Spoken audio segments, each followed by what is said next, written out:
O nosso trabalho fala sobre pressão arterial e frequência cardíaca, composto pelos alunos Tainá, Radassa, Jaqueline e Camila. Primeira parte, protocolo de aferição de pressão arterial. A preparação. Primeiro, o ambiente. Escolha um local tranquilo, com temperatura confortável, onde o paciente se sinta à vontade. 2. O equipamento. Utilize um esfigomanômetro calibrado, manual ou automático, e um estetoscópio se necessário. Paciente.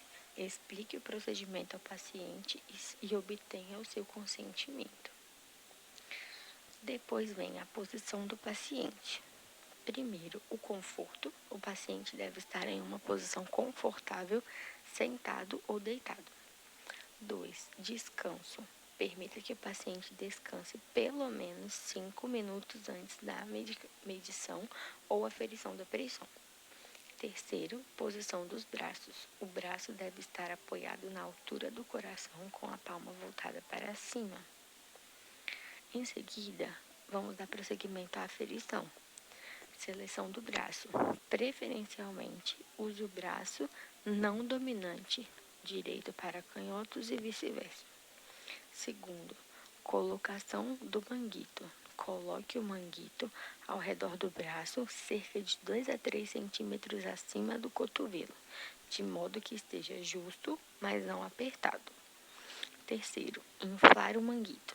Se for manual, infle o manguito rapidamente até cerca de 20 a 30 mmHg acima da expectativa de pressão sistólica. Se for automático, siga as instruções do dispositivo.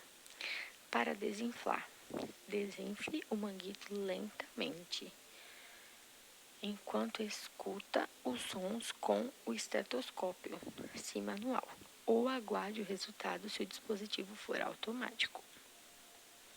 E após isso, a leitura.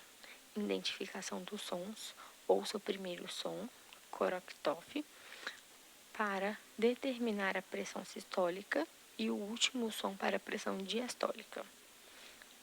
As anotações. Sempre registre a pressão arterial, como por exemplo, 120/80 mmHg. E a repetição. Se for necessário, reavaliar a aferição da pressão após de 1 a 2 minutos no mesmo ou no outro braço para confirmar a leitura. Considerações finais. Orientação. Informe ao paciente sobre os resultados e, se necessário, discuta com ele a próxima consulta. O armazenamento de dados. Opte por sempre guardar as leituras em um prontuário. Cuidados adicionais. Evite aferir a pressão arterial em braços com ferimentos, fístulas, onde haja restrição de circulação. Considere fatores que podem influenciar a pressão arterial, como estresse, exercícios recentes, consumo de cafeína ou tabaco. Protocolo de aferição de frequência cardíaca pelo pulso radial. Preparação. Primeiro, o ambiente. Escolha um local calmo e confortável. Segundo, explique o procedimento ao paciente e peça que permaneça relaxado. Depois vem o posicionamento. Posição do paciente. O paciente deve estar sentado ou deitado com o braço apoiado e relaxado. A localização do pulso. Utilize o lado interno do pulso, próximo ao polegar, para localizar a artéria radial. E a aferição. Localização do pulso. Use os dedos indicador e médio para sentir o pulso radial. Posicione levemente até sentir a pulsação. E a contagem. Contabilize os batimentos por 30 segundos. Multiplique o número de batimentos por 2 para obter a frequência cardíaca em batimentos por minuto.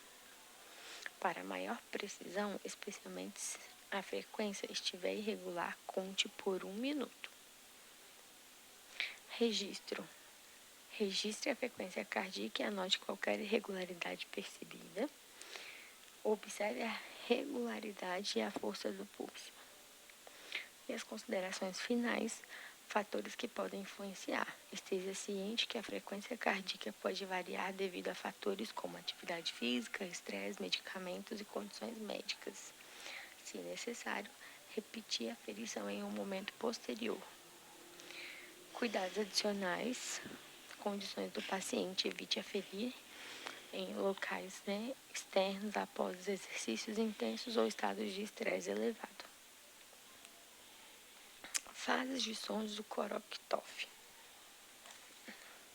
Os Korotkoff são os sons de pulsação auscultados durante a aferição de pressão arterial.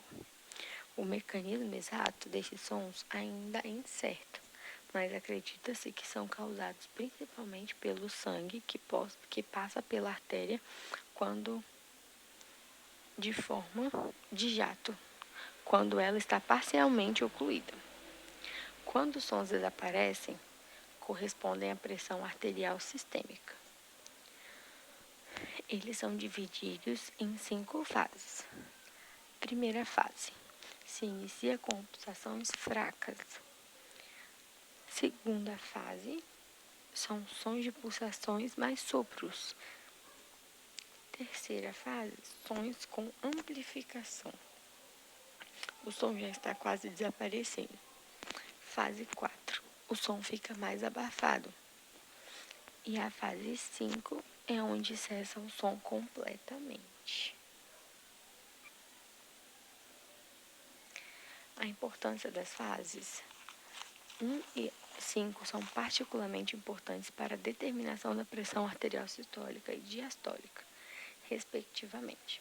A interpretação correta das fases é crucial para se obter leituras precisas, confiáveis de pressão arterial. Hiato auscultório. O hiato auscultório é um conceito importante na prática da ausculta cardíaca. Refere-se ao período de tempo durante o qual não se ouve sons cardíacos, especificamente entre os sons normais do coração, como os batimentos e os sons de Korotkoff, durante a aferição da pressão arterial.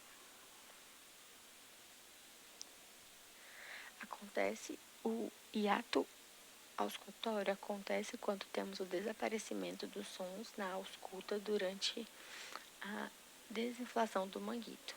Geralmente acontece entre a fase 1 e 2 dos sons de Korotkoff. É mais provavelmente na população idosa. É mais prevalente na população idosa e pode nos induzir a erros. Então, temos sempre que ficar atentos na hora de verificar. Fatores que podem influenciar alterações no estado emocional, níveis de atividade física, a presença de condições médicas pode afetar e regularizar os batimentos e a presença do hiato.